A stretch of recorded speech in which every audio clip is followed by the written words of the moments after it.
مادر من تو یاری و یاور من.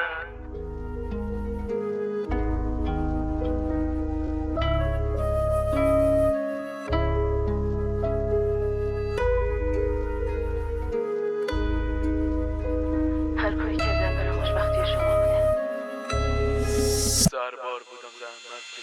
سربار بودم زحمت کشیدی آچین واچین یه پاتو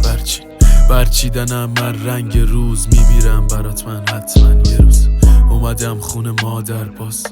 کج و کل ماتم باز رنگ رخسار آدم ساز دعات نبود منم کارم زار صدات برام جنس بهشته هرچی میذاری از روی عشقه قد کشیدم آب رفتی پخته شدم دیگه برات پر تعطیل میخوام مهمون کاغذ چی چشات بگیره اگه جلوم باز غم چی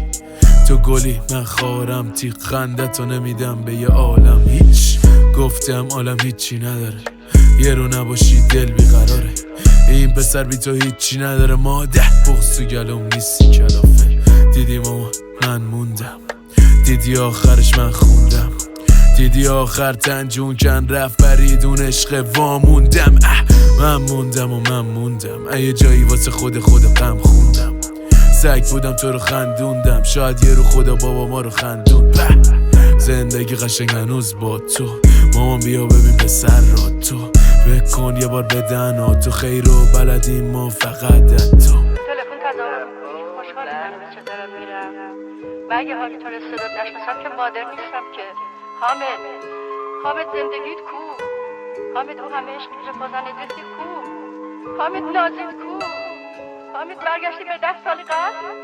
همه چیز تموم شد بگذاریم مامان دنیا با حاله میگفتی بریم خود تا با ماه نوشتم براش دعا با نامه گفت تو آینه بازم خط به راه خط را من بودم مامان نیست باره یه تنم مامان دیگه نکشید یه جا پاهم تا کی باید منم بدم بازم تابام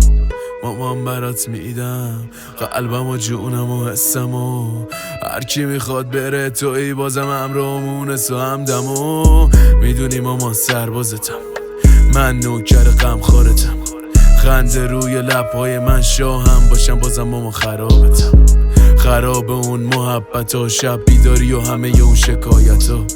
کردی برام براعتا تنم بره بر اون همه قرامتات میدم بهت دنیا رو نشون این دنیا هم خب ما رو کشون خدا گذاشت رو شهره نشون بیشتر بشه گنجایششون ماما منم پسرت لشکر باشه من یه تنه هنوزم برام یه ذره کمه مثل بچگیم هم یه ذره بده